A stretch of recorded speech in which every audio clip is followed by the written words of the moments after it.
Jennie's Ruby is not only my favorite post-YG Blackpink solo, but my favorite project to ever come out of the group.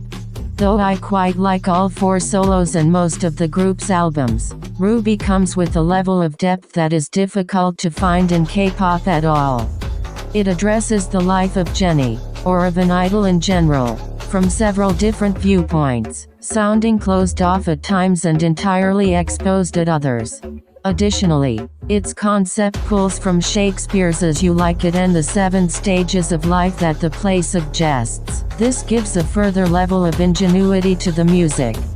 The more personal songs tend to be at the end, but the ordering of the album is not completely consistent and differs between streaming and physical media. For this reason, I'll be discussing the tracks out of order and categorizing them as I see fit, regardless of song order. This album is truly remarkable and does a lot more than it might seem at a glance.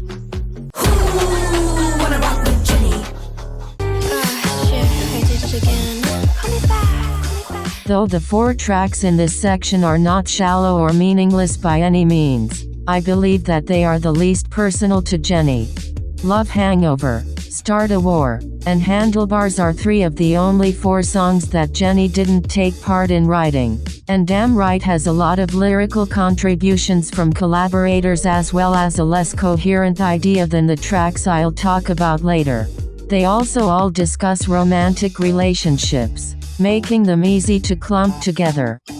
Love Hangover discusses being in a relationship that isn't healthy but returning to it over and over because of the things that come with it.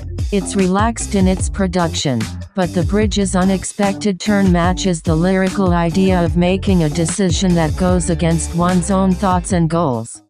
Handlebars is about falling quickly and irrationally in love, with catchy melodies, great vocals, and a feature from Dua Lipa. It's easily a fan favorite.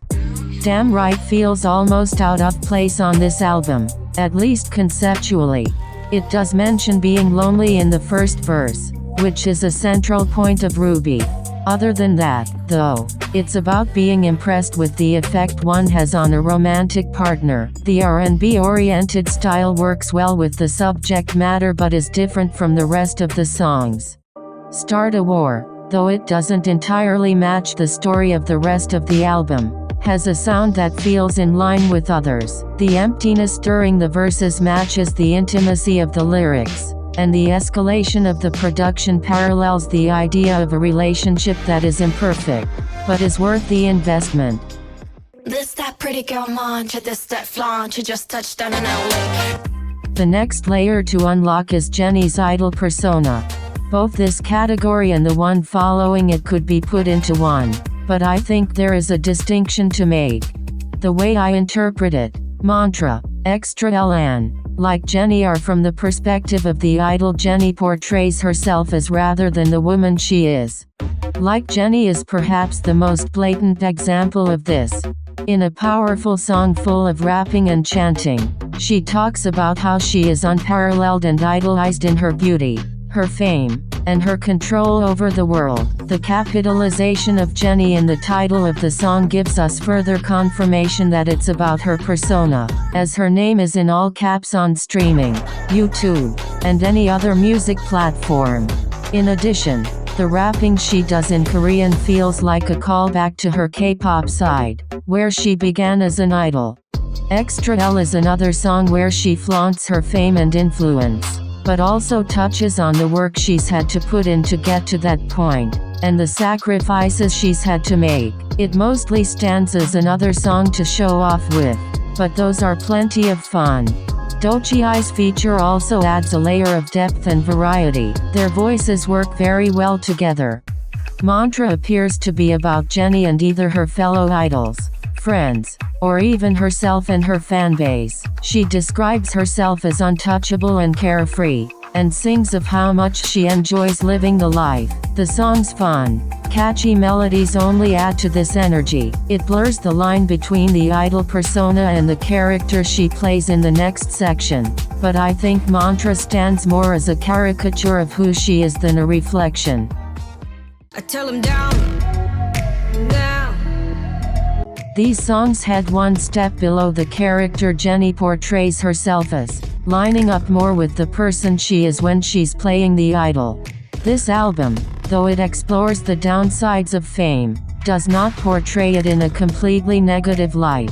These two tracks delve into the idea of strength in a world that's trying to bring her down and the life that mindset allows her to live.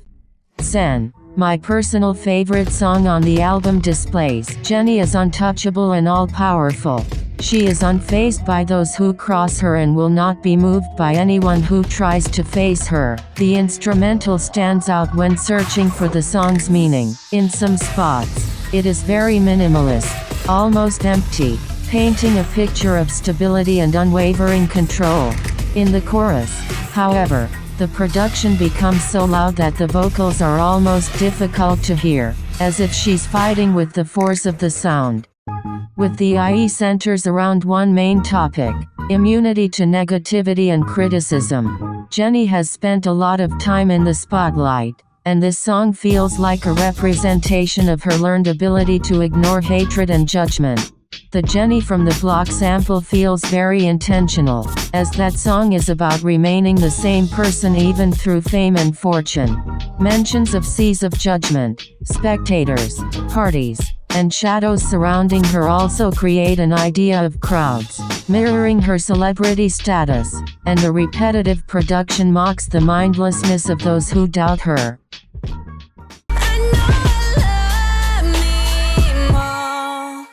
This part of Jennie's persona is blurred with the final part, but I think there is a distinction to be made. These two tracks have very similar subjects and very similar tones towards those ideas. Rather than displaying who Jennie is at her core, this section parallels the act of removing the final layers of the idol, Jennie Ruby Jane or Jennie, and searching for the human, Kim Jennie. Filter is an interesting addition to this section of the list. Despite Jennie's lack of writing credits, it fits with the purpose of the album remarkably well. It talks of a sense of relief that comes with taking off a filter, which probably refers more to a false persona than a social media filter. It lines up very well with the album's overarching idea of pulling back layers of Jennie's character and revealing more and more personal parts of her. FTS has quite a similar sentiment to Filter, rather than discussing a metaphorical filter.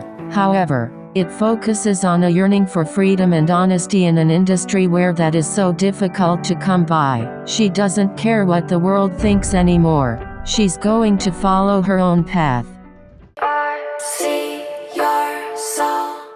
The loneliness at the root of Ruby is what makes it such a powerful piece. It is not the same loneliness felt by someone who has nothing. It is loneliness held by someone who has everything, yet still feels incomplete when the day ends. This may not be how Jennie feels all of the time, but it is probably a part of her life, and is well communicated through the music and lyricism of the following songs. Jane is a short intro without much lyrical content, but I wanted to give it a short cameo here because the instrumental fits so incredibly well with the sense of loneliness in this final set of songs. It works really well as an introduction, sort of hinting at the deeper meaning of the album before throwing the listener into the first half, which is mostly made up of the less personal songs. Soul City is an interesting inclusion, because lyrically, it doesn't really fit with any category. It mentions things that imply romantic love, and also makes references to soul, as well as including a few lines that I have a hard time placing anywhere. Even so, its instrumental is the most lonely sounding of any song here. It feels discordant, but in a sort of comforting way. It feels like a memory.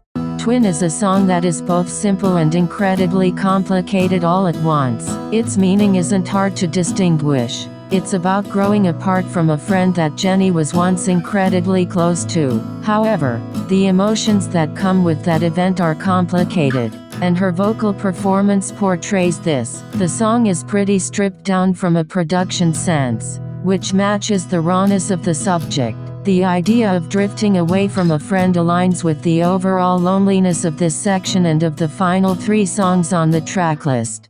Starlight. Finally, is everything this album stands for, in my opinion.